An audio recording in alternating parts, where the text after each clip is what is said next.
Assalamualaikum warahmatullahi wabarakatuh. Perkenalkan, nama saya Nadia Anggun dari kelas 10F nomor absen 24 SMA Negeri 78 Jakarta.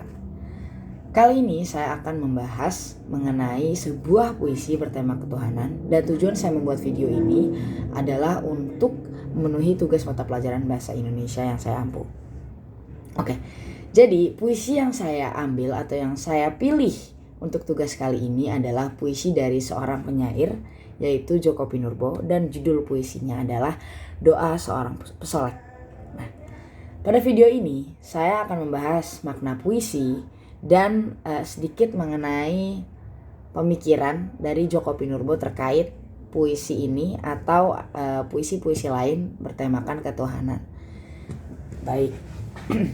Makna dari, maaf sebelumnya, kenapa saya memilih puisi ini? Karena puisi ini adalah sebuah puisi yang bisa menggambarkan sebuah hak ataupun kewajiban dari semua umat beragama. Tidak cuma agama Katolik yang dianut oleh Djoko Pinurbo. Nah, kenapa saya bisa yakin bahwa puisi ini adalah puisi yang bertemakan ketuhanan? Karena yang pertama, dalam judulnya ada kata doa. Itu sudah melambangkan banget bahwa puisi ini mengandung harapan kepada Tuhan atau keinginan kita yang kita pengen banget dikabulin sama Tuhan. Itu kan arti doa, dan salah satu kata dalam bait puisi ini tersebut kau, yang melambangkan itu adalah Tuhan, kau gitu. Oke, kita langsung aja masuk ke makna puisinya. Secara umum, makna puisi ini tuh adalah sebuah pengharapan seseorang, kita bisa sebut itu adalah Djoko Pinurbo, yang pengen banget nih Tuhannya kabulin. Apa harapan dia kepada Tuhannya? Yaitu dia pengen hidup dia itu berwarna, hidup dia hidup. Maksudnya adalah hidup dia punya makna yang lebih dari sekedar hidup yang itu-itu aja. Makanya di sini kan disebutkan bahwa taburkan hitam pada rambutku yang suram. Maksudnya adalah rambut dia yang gitu-gitu aja, dia pengen rambutnya itu hitam banget, hitam yang warnanya hitam. Sebenarnya dalam puisi ini kalau kita pakai mata telanjang, nggak pakai bahasa sastra, itu bisa diartikan sebagai ya bersolek, sebagai bahwa kita tuh pengen merias tubuh kita menjadi indah. Tapi kalau kita lihat pakai bahasa sastra, kita bisa mengartikan ini sebagai simbol kehidupan, dimana kita pengen hidup kita itu berwarna, nggak cuma gitu-gitu aja. Kita pengen kita punya makna dalam hidup kita sebelum meninggal, sebelum hidup kita diambil sama Tuhan. Makanya di sini disebut sebelum jari-jari waktu yang lembut dan nakal merobek-robek bajuku. Itu maksudnya adalah sebelum Tuhan mengambil umur kita, mencabut nyawa kita, kita punya hidup yang ada artinya. Gak cuma ya hidup bernafas, berjalan, tapi ada sesuatu yang bisa kita ingat, bisa kita manfaatin gitulah waktu dalam kehidupan kita. Nah, sebetulnya memang ini tidak terlalu dalam banget makna ketuhanannya. Tapi kalau menurut saya pribadi, ini sangat yang baca itu membuat yang baca menjadi mencoba untuk bersyukur. Itu bisa juga.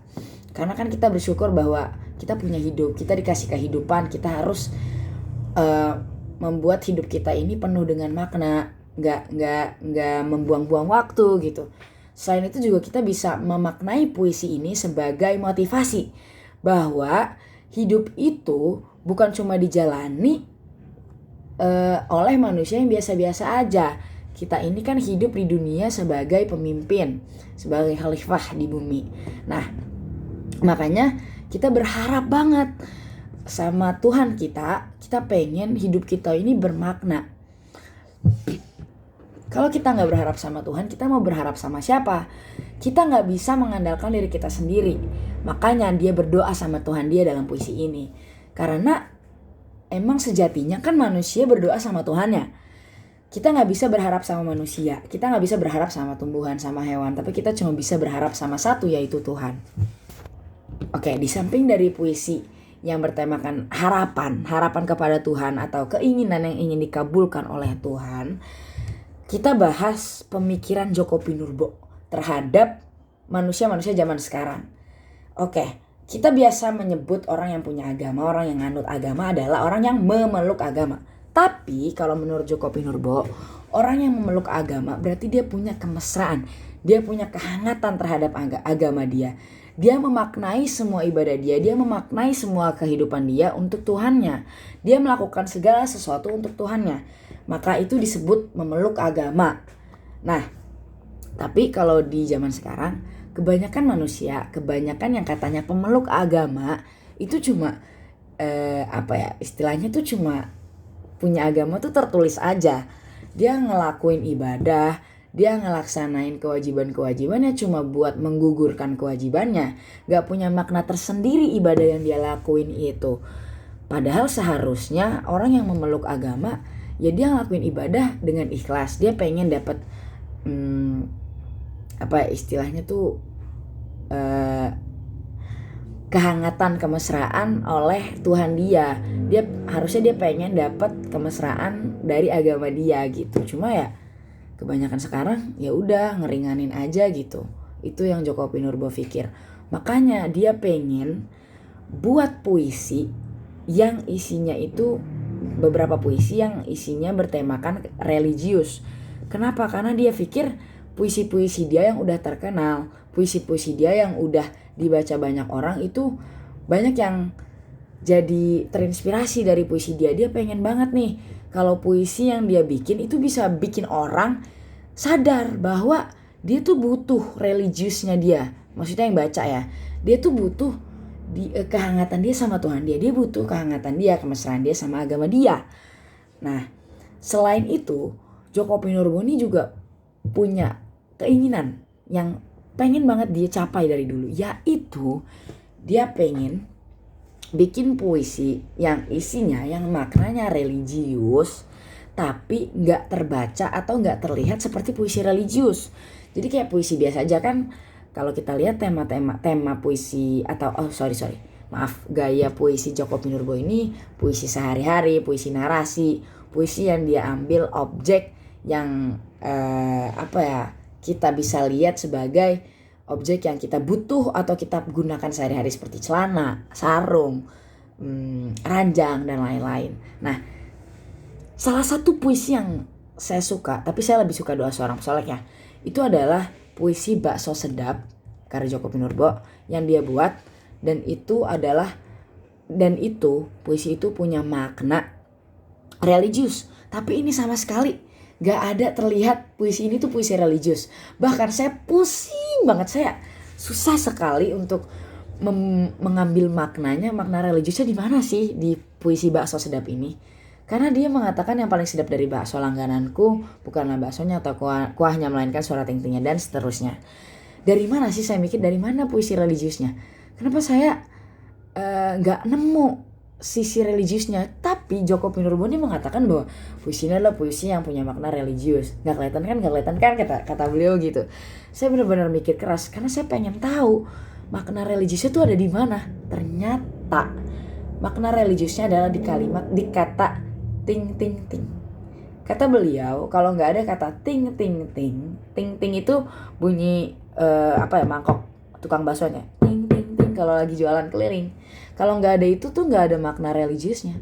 Karena cuma kayak puisi sehari-hari aja, kayak tentang tukang bakso, tentang kita mau bakso, yang bakso bisa bikin kita cinta sama bakso itu bikin kita suka banget sama bakso dan punya makna. Padahal itu maksudnya itu bahasa sastra ya. Tapi kalau ada ting-tingnya itu bisa dimaknakan sebagai rasa syukur terhadap Tuhan. Kenapa? Karena tukang bakso kalau ada bunyi ting ting ting itu berarti dia kan gak beli. Dia berarti lagi jalan.